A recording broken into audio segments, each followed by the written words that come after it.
He definitely wasn't fired from the company in order to try to salvage this deal with GM and Nikola. That's not what happened. He voluntarily resigned. He also deleted his Instagram and Twitter. They're being investigated by the SEC and the DOJ, so a lot of news regarding Nikola. I want to check in on that as well. And then we have a portfolio update of my passive income portfolio on M1 Finance. It's been a pretty rough week. If I go to the 1 week view, we're down about $5,000 in the past 5 days. So that's a pretty bad week in terms of the market. I'm going to share some thoughts on this. In specific, I'm going to share why this doesn't concern me at all. Why I have zero concerns when things like this happen in the market. I'll be sharing a few tips of what I think will make it so that you can invest completely stress-free. You can put money in the market and you have zero stress doing so. So I'll be sharing tips on how to do that. Now, before we get into any of this, I have to mention, I do have a Patreon. It helps support the channel so I don't have to do ads every 5 minutes of the video. The Patreon unlocks a lot of benefits like a Discord investment group, exclusive episodes of the Joseph Carlson Show, a dividend tracking website, as well as a bunch of other things. So you can try that out for free. There's a link in the description if you want to join it. Okay, the first thing I want to jump into, I think is pretty big news. This week it was announced that Microsoft bought Bethesda. They really bought a company called ZeniMax, which sounds like some type of pill. It sounds like a healthcare company, ZeniMax. But really, ZeniMax Media is the owner of Bethesda. So Microsoft bought the entire company, the creator of Fallout, Elder of the Scrolls, and Doom, a lot of these really big, beloved games by gamers, and now Microsoft owns them. This is, I think, part of Microsoft's greater push into gaming. They see gaming as a growing field. Microsoft wants to own a big part of that, and so they've been trying to do a lot of things. Their last attempt was coming out with Mixer, which was going to compete with Twitch.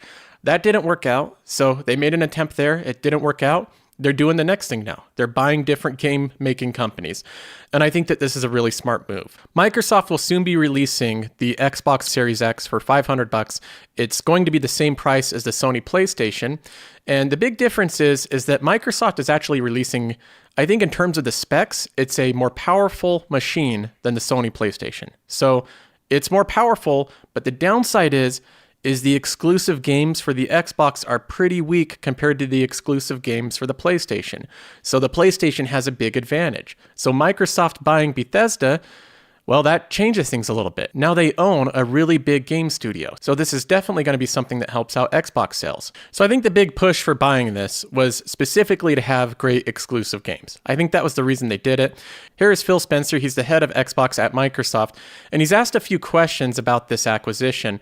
One of them is just, how does this play into your overall strategy? Yeah, I mean, gamers love great games. You just mentioned we've got the Xbox consoles going on pre-order tomorrow for the next generation. Just last week, we added Game Pass cloud streaming so people can play this Game Pass library across all of their phones, the Android phones out there.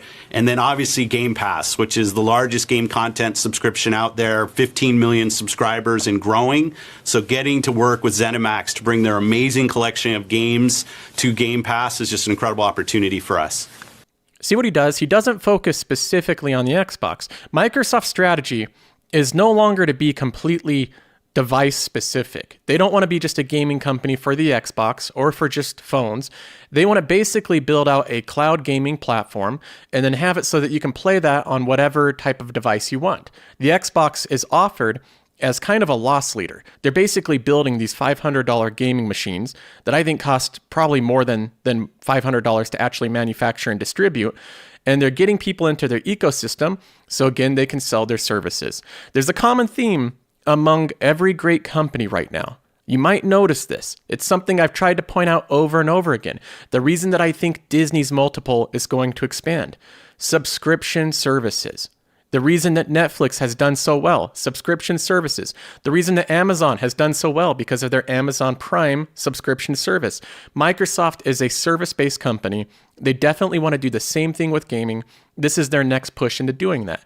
If they don't have the exclusive titles, they can't draw people into their platform like Sony has been able to. Now, the next question is more of a financial one. He asks, what are they going to do with ZeniMax? What is Microsoft going to do with this company after purchasing them? Are they going to change any of how it's operating, or are they going to just let them do their thing? Our plan is to leave it alone. I mean, ZeniMax has an amazing track record of building great games. Our goal is to make ZeniMax the best ZeniMax they can be, working individually with their studios on the great platform technology that we have, getting their creators' feedback into the things that we need to go build. That's just a critical flywheel for us innovating, is the feedback of the world's best creators on our platforms. Now, I'll tell you that this is the answer that every company gives when they acquire a smaller company. They always say that they're never going to shake things up. They're never going to go and make different cuts to the company. But usually they do end up doing that. That's not something they're going to announce. They're not going to say, yeah, we do plan on firing a bunch of people and restructuring different departments of the company. But eventually they usually end up doing that. So I hope that Microsoft does keep Bethesda kind of the way it is. I think most of the times when a bigger company acquires a smaller one, they make the mistake of trying to run the smaller one in the same way that the bigger one runs. And usually it's better just to leave the smaller company to run how it has been and what's made it successful in the first place. The next question he's asked is about Apple and their policy with cloud gaming. Apple has confirmed over and over again that every single app that gets pushed to the App Store needs to go through their guidelines. They need to check it for security issues, for quality, and make sure it's going through their guidelines. And when you have cloud gaming, you can actually push updates through the app without it going through Apple's guidelines. So Apple's saying that doesn't really work with us. We can't have cloud gaming in the way that you're trying to do it. Tell me about the gaming ecosystems overall. Microsoft has spoken out against the way that Apple controls its App Store on those lines. But how is that really different from the percentage that console makers take on games on their platforms?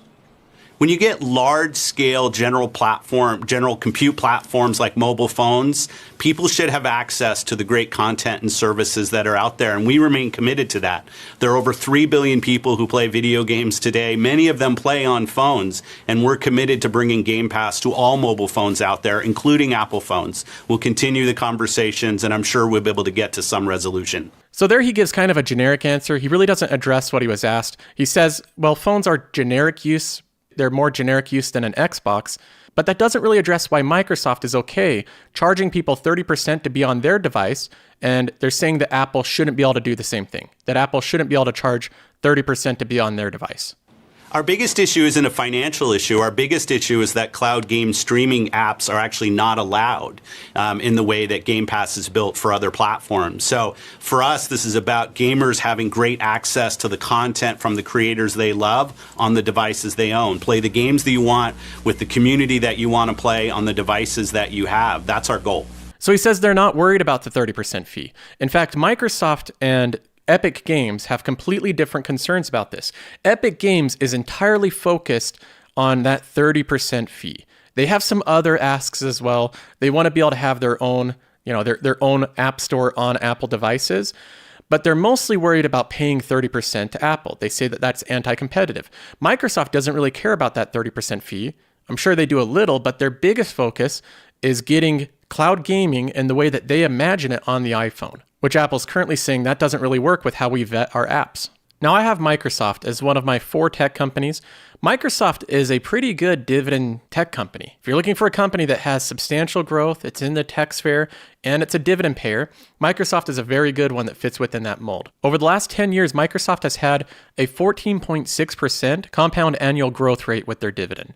So that is a pretty rapid dividend growth over a 10-year period. And they've done that while keeping their payout ratio steady the entire time. So they're rapidly growing their dividend, they're keeping their payout ratio steady, and the company has a lot of growth as well. So this company just checks a lot of boxes that I like, and the continual move into gaming I think is very good. I think gaming is just getting started. A lot of people think, well, it's already so big, already so many people game. I think it will just get bigger and bigger. Gaming is such a big industry. It's hard to pinpoint which companies are really going to take advantage of it the most, but I think Microsoft is a pretty good bet. They have a lot of advantages already.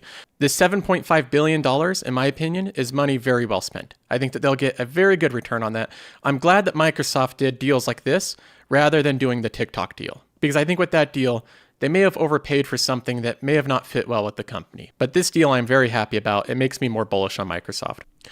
Okay, next I want to talk about Nikola, specifically Trevor Milton. We know that last Sunday evening, he voluntarily resigned. He said, he just didn't want to bring the company down with him. So he went to the board and said, you know, guys, I just want to step down. I don't think I want to play a role in this company anymore. I just want to do what's best and step down for the company. He definitely wasn't fired. They definitely didn't force him out of the company to salvage this deal with GM and Nikola. I'm sure that's not what happened. He voluntarily resigned from the company. Now, he didn't just resign, but he resigned with a golden parachute. So he jumped out of that crashing plane with a golden parachute worth billions of dollars. Now he's presumably in his $32 million ranch, hiding away from the SEC and DOJ that are both investigating Nikola and Trevor Milton for continually making fraudulent claims. So that might be what he's doing right now, but he's also found time to delete both his Instagram account and his Twitter account, which at this point, I think it was probably a good idea for him to delete his Twitter account. Basically, his Twitter account right now acts as an evidence log of all the different fraudulent claims that he's made up until this point. So getting rid of that, that's probably a good thing. But I think there's a good chance that there's backups of his Twitter feed made. I'm guessing that people have access to that. So I don't think this actually erases it from the internet. Now, as you could imagine, with the leader of the company now stepping down, deleting all of his social media presence, and basically trying to erase himself from the face of the earth, with that happening, as well as the company being exposed for repeatedly making fraudulent claims about their technology and misleading statements and producing deceptive videos, the stock price has not reacted well to this. Since its peak, it's currently down about 75%. That's a pretty significant drop. Now, I made a joke about this. I did a tweet where I tweeted out, Nikola stock in motion, and I highlighted from the top of this hill to the bottom of this hill. So I was referencing the Nikola 1 video where they rolled the truck down a hill. I just want to highlight one of the responses though. It was so good. This is from Marius. He said, fix the camera angle for you. And he tilted the image to make it look like it was horizontal. And I just really appreciate that response. Good on you, Marius. But in all seriousness, this has been a complete disaster for everybody involved in this stock so far. The investors that were duped into buying the stock based off of deceptive videos and false pretenses, now they're losing money. And of course, they're upset about this. They have every right to be upset about this. So Nikola, that's not only under investigation by the SEC and the DOJ, also has 3 lawsuits that are class action lawsuits against investors that feel like they were duped investing into this company. So that's going on with it as well. Now, with all of this happening, it's also halted talks with other deals that Nikola had going on. One with BP.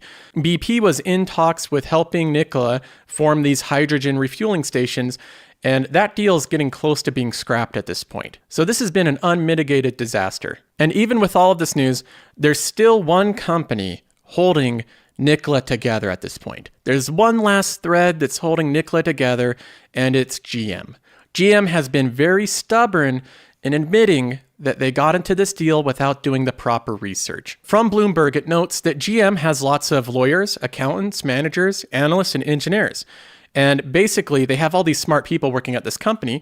Why wouldn't they be able to see who they're going into business with? Why wouldn't they be able to see that Nikola was highly deceptive and that it would cause all these problems for the company? Well, when asked about this, Mary Barra, the CEO of GM, said that they did appropriate diligence. That's what they said, appropriate diligence. What does that mean, appropriate diligence? When she was pushed on exactly what that means, she said, quote, thorough review of business, legal, and technical matters.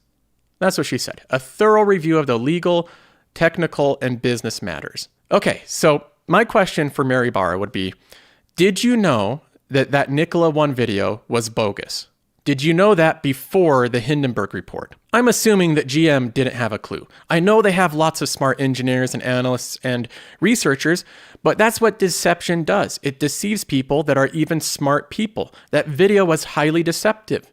I know lots of engineers that could look at that, and unless they were specifically looking at it through a very critical lens, they probably wouldn't have known that truck wasn't driving. They filmed it in a very specific way to create an illusion. So I think that GM got into this deal without realizing that they had this many issues they're going to be dealing with, that Nikola is going to be exposed for all this deception. And I think at this point, GM is just trying to not give up this deal. They're trying to salvage it in any way possible because of how one-sided the deal was with Nikola. Nikola gave up a bunch of different things. GM practically gave up nothing. All that GM gave up was a little bit of their reputation. They just went into business with Nikola. So that's what GM gave up. Financially, they have everything to gain from it. So I think that firing Trevor Milton, which is what happened, he was fired from this company. I think the reason that GM and Nikola did that was to try to salvage this deal. They still want to make this deal work. They still want to make it so that they can go into business together. And maybe getting rid of Trevor Milton will solve some of their problems. Maybe some of the criticisms of Nikola and all the deceptive past, it'll all follow Trevor Milton to his ranch. I doubt that's what's going to happen, but I think that's what they're trying to accomplish here. Now, one thing I will mention as a word of caution, I know there's a lot of people that are short this stock, and there's some people that might be saying, well, with Trevor Milton gone, I might jump into the stock now because maybe it has a better future. Maybe they'll just receive like a fine or something from the SEC. They can pay the fine and then they'll move on with this partnership with GM. That could happen. Maybe that can happen and the stock price will trend back upwards. But a word of caution, I think that if GM does end up dumping Nikola, I think this stock plummets like you have not seen before. I think the last thread holding Nikola together is GM. If they lose GM, it's game over for Nikola. So that's my word of caution. If you're investing in this stock, be careful if they bail on this deal with GM, because if that happens, I think it will be complete destruction for Nikola. Now, one last thing I'll mention. I did a poll on my YouTube page. You'll see these in the home screen of your YouTube if you're subscribed to the channel, that red button underneath this video. But the question was, will Trevor Milton face criminal charges? And it had over 5,000 votes. 68% of them said yes. 32% said no. So this is a lot of people that believe that he's going to face criminal charges. Now, if I had to put myself in one of these buckets, after looking at the evidence of how misleading I believe Nikola was in so many different instances, I think there's a very good chance that either the DOJ or the SEC will bring charges against him. They did the same things with Elizabeth Holmes. They charged her, and I don't see too much of a difference here. I think that a lot of investors were misled by false statements about their technology. So I could see them absolutely bringing criminal charges to Trevor Milton or Nikola. Is it a guarantee? No, it's no guarantee that they will, but I think there's definitely a case for it. Okay, the last bit of news I wanted to go over was some breaking news that Fortnite maker Epic Games, as well as Spotify, and then the owner of Tinder, which is Match Group, these companies have got together and they formed a coalition called the Coalition for App Fairness. The Coalition for App Fairness, a nonprofit registered in Washington, made its public debut Thursday, saying most app stores collect excessive commissions from software developers on users' digital purchases and stifle competition by giving unfair advantages to their own products and services. Obviously, the big company they're targeting here is Apple. Now, this coalition, to me, takes a much more serious tone than what Epic Games has done. Epic Games has done a lot of shenanigans. This is the way that you would describe it. They have done backdoor access to their own payment system in the App Store. They've launched social media campaigns that are silly. They've done what Apple describes as belligerent tweeting. So this type of antics that Epic Games has done, I think has kind of painted the whole movement in a bad light. But coming out with this coalition, I think does it in a more serious tone. The coalition released a statement that says, quote, "The gatekeeper platforms that operate these app stores must not abuse the control they enjoy and must adhere to oversight to ensure their behavior promotes a competitive market and provides consumers with equitable choice." So with statements like that, you can see they're obviously trying to take a more professional tone. This isn't the same type of statement that you've seen Epic Games and Spotify do independently. Now, Apple was asked specifically about this. They said that they declined the comment on the coalition's creation. And separately, the company on Thursday said it would be updating its web pages to better illustrate the benefits of the App Store. So this is Apple's defense. They're basically saying, we're going to just come out with a bunch of research showing how beneficial our App Store is. And that's the way that we're going to kind of address these claims. Because the coalition and all these people are trying to paint one side of it, and we're going to try to illustrate our side of it. Now, I've had some time over the past month or so just to kind of look at this issue. The whole Apple competing with all these different categories, Apple coming out with their Apple One bundle that basically disadvantages all these different companies because of their pricing power with it. And it does make me question how much of an advantage these companies have over other companies. It's pretty incredible. They can come and compete in basically every category you can dream of. They compete in content and digital news. They compete in movie and TV shows. So they're in movie productions. Like I've mentioned, they're a health company now. Apple has the Apple Watch, which is the most widely distributed healthcare device. And then they're coming out with Apple Fitness Plus. So now they're in fitness. And then they have Apple Music. So they're in the music sphere as well. And then they have Apple Podcasts. So they're doing that as well. They can basically compete in everything. And Apple's not alone in this. This is all the big FANG stocks. Amazon announced recently, in the past week, that they're coming out with the Echelon Prime bike for $500. It's a Peloton knockoff. Now, just the announcement of this, that Amazon was entering into what Peloton was doing, dropped Peloton stock 5% that day. Just with Amazon saying we're coming out with a knockoff of your bike. That's the power that Amazon has. Now, this specific example turned out to be completely false. Echelon basically said that they had a deal with Amazon that didn't exist. Amazon said it didn't build the Prime bike, and it tells Echelon to stop selling it. So it's kind of a funny situation, but it shows the power of this. The stock went down 5% when Amazon announced that it was coming out with a bike, and then it jumped back up like 9% the next day after it was revealed that Echelon really had no agreement with Amazon. But the example's clear. This shows what these companies can do. They can basically compete in any category they want, and any other company that's trying to make progress, they look at them as basically beta testers. Like, does this type of thing work out? If it does, we're either going to buy it or we're going to build out the same thing and use our massive resources and our ecosystem to gain a massive advantage. In 2019, Steve Wozniak, who was one of the original founders of Apple, was asked specifically about this issue, about big companies like Apple and Amazon and Facebook being able to use their already enormous advantage to move into other categories so easily. A company that has a strong presence in one market, using that presence to grow another market, is sort of unfair. The example that I used to use long ago was, well, if you owned all the gas stations, and then you said we're converting the nozzles of all of our gas stations, and they will only work with a new car that we're coming out with, that would just be unfair.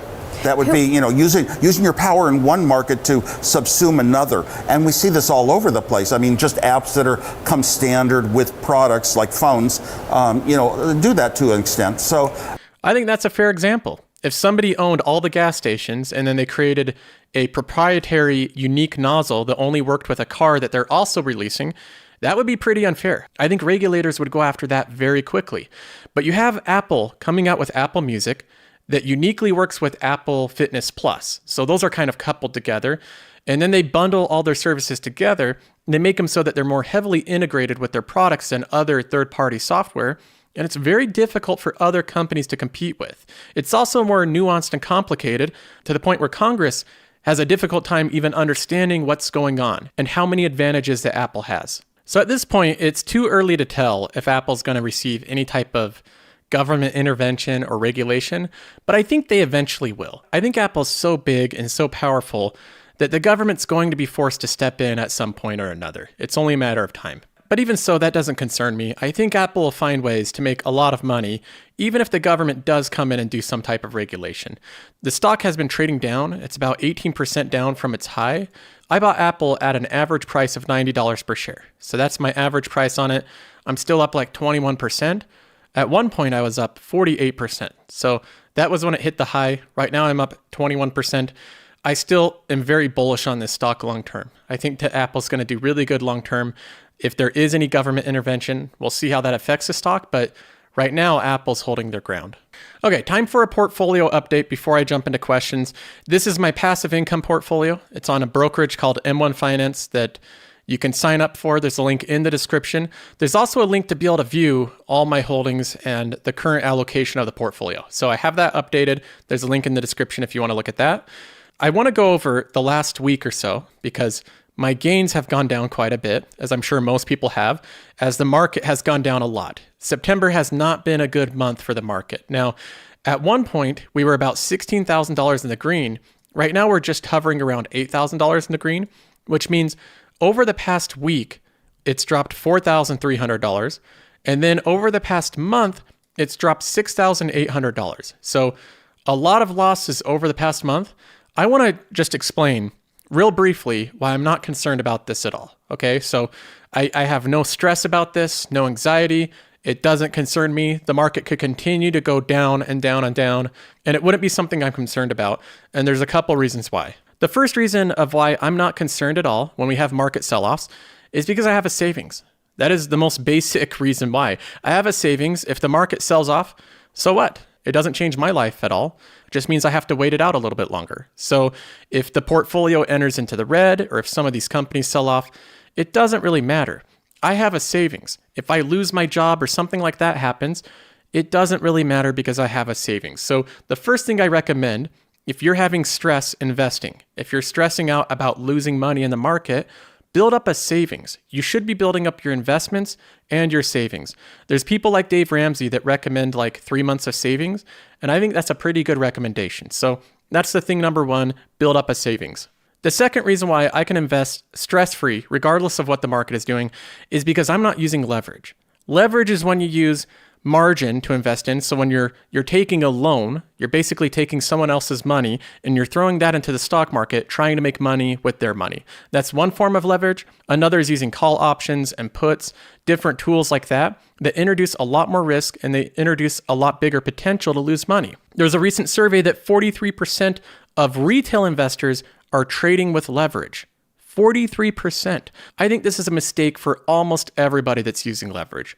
There's some different examples of people that might have specific strategies that are okay, but for the huge majority, I think it's a mistake. The bullishness has pushed some retail investors into the world of leverage. 43% of retail investors said that they are using options, margin, or both. These strategies amplify gains, but they also magnify losses, which expose an investor to significant downside risk. Significant downside risk. Here's some investors that have been using leverage. This one lost 96% of his account, which was $6,500.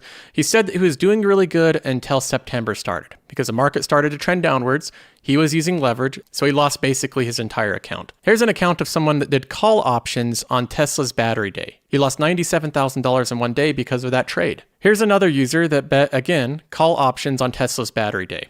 He lost, $6,000? Yeah, $6,000, 88% of his account in one day. And of course, there's virtually endless examples of this. Here's another user that lost $40,000 in one day, 71% of his account, again, using leverage. The biggest thing that you have on your side when you're investing is time.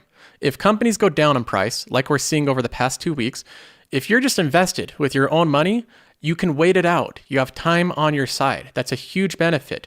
When you use leverage and you use call options and puts, that enters a time constraint. That's a whole new level of risk that you're entering in voluntarily. So I don't want that type of risk in my portfolio. I don't want that type of stress. So I just avoid it altogether. The last piece of advice, of course, is to know what you own. The Peter Lynch advice, if you buy a bunch of random companies that you really have no clue of what they're doing, it's going to be harder for you to hang on to them during a downturn. If you've done a lot of research and you're very familiar and comfortable with the companies that you own, it'll be far easier to hang on to them during a downturn. So I look at the companies I have, and I know them pretty well. I've done a lot of research on all of them, especially my top holdings. So I have no problems holding these companies into a downturn. So with these three things combined, it basically protects me from having any amount of stress investing. If the market continues to trend down, that's okay. I'll hold on to the companies. I know them really well. I'm not using leverage. I have no time constraints. I can wait this out for a very long time. So in the meantime, I'm going to continue to buy companies I think are a good deal. Okay, let's get to some emails. The email address is joseph@josephcarlsonshow.com. That's joseph@josephcarlsonshow.com. You can email me any question or anything on your mind, and I'll put it on the episode. This one is from Joe. He says, Joseph, you love your Disney and especially their streaming service growth. I have Disney Plus for free for 1 year thanks to my Verizon Unlimited plan perks. With this expiring late fall, I'll be canceling Disney Plus. Is this a concern for Disney? How many subscribers will this affect? Okay, Joe, I don't think that this is something to be very concerned about. If you look at every single successful streaming service, whether it's Netflix, Disney Plus, or even Apple TV Plus, all of them, they give away their streaming service for free or at very subsidized cost to get new customers introduced to it. It's hard to get customer engagement into your platform, so a lot of people give trial periods. Apple TV Plus is doing that. If you buy an Apple device, they're giving you a year free of Apple TV Plus. Now, why would Apple do that? To make it a habitual thing, to make it part of your life. So when that year is up, you're already so used to getting the Apple TV Plus that you just continue to pay for it. So they all do this, and it's one of the advantages of having such a scalable business. They can offer you Disney Plus for a year, and it really costs Disney nothing to do that. It really doesn't add much expense to them. And there's a good chance that a big portion of the people they give it away to for free, a big portion will stay. You say that you're not. That might be true. You might cancel it as soon as the trial's up. There might be some time, and maybe Disney will come out with some series that appeal to you in between now and when your trial's up. So that could happen. But even assuming that you do cancel when Disney Plus trial is up, there's going to be a huge portion of customers that don't. There's never 100% of people that stay after a trial. I would assume that Disney Plus is similar. They're going to give away a year free to millions of people, and they'll have like 60 to 70% of those people stay beyond the first year. And they gained all those customers at essentially no cost to them. So I think it's a very effective strategy. As long as the drop-off isn't too significant, I think that it will continually be a net gain for Disney. I think the long-term viability of Disney Plus is going to be determined on how many good series they can come out with, how many buzz-worthy series. There's different TV series that they might be okay, but they don't have any buzz. Nobody talks about them. And then there's series that people talk a lot about. Game of Thrones was a huge buzz-worthy series. So when you get those type of series, your service is going to do really well as a result. The Mandalorian was a series that had a lot of buzz. So the second season of that, I think, will create more interest for Disney. They can't rely on their current library. A lot of people are finding out, well, I've watched most of the things that Disney has created already. So they need to come out with new series, new things like The Mandalorian that create a lot of buzz. They need to come out with Marvel and Avenger spin-off series and different things like that. If they're able to continue to keep buzz, I think the service will keep growing like crazy. Andy says, 12 months ago, I decided that I needed to start managing my money in a smarter way and have it work better for me. Ever since, I've spent a lot of time researching and learning about the stock market and even how to value individual companies. I feel like I'm just starting to build a decent portfolio with a mix of both active and passive elements and was feeling confident I'm on the right path. I'm now interested in trading and plan on holding for the long term. Now, my partner has said to me that the only way to build wealth is through owning property. I'm going to get nowhere with the stock market, and I'm completely wasting my time. This has totally taken the wind out of my sails, and I feel like a failure. I know nothing about property, how to manage it, or where I would even buy. What are your thoughts on shares versus properties for building wealth? Am I wasting my time with shares? Well, Andy, there's a couple problems with what your friend there's saying. If he or she is saying that the only way to build wealth, let me get that straight. The only way to build a lot of wealth is through owning property. What do they think of the fact that basically every super wealthy person in America owns companies? They own stocks, simply put. Stocks are just a form of owning companies. You have people like Jeff Bezos that owns a lot of Amazon stock. You have Mark Zuckerberg that owns a lot of Facebook. You know, people that own a lot of Apple, people that own a lot of Microsoft. These are the wealthy people in America. We have Elon Musk that just became wealthy by, guess what, owning a lot of Tesla stock. That's basically the list of all the richest people in the world. They own a lot of companies. Land does generate wealth over time. So I don't think that buying a lot of land and building a property on it or just buying a rental is a bad idea. I think that that's a pretty good investment. So I'm not saying that real estate is a bad investment. I think it's a pretty phenomenal investment for building wealth. But saying that the only way to build wealth is through owning property is completely ridiculous. They just need to look at any of the richest people in the world, the top 100 or the top 500, and every single one of them will have something in common. They own a lot of stocks, they run companies, they own shares in companies. So I would not listen to your friend there on this piece of advice. I do think that owning real estate is a good thing to do. Maybe you can add that into your portfolio down the road, but don't get discouraged about buying productive companies. Historically speaking, there's never been a better investment. Okay, well, on that note, I'm going to end this episode there. I appreciate all of you for tuning in. I'll try to have another episode out this weekend, and I will talk to you guys then.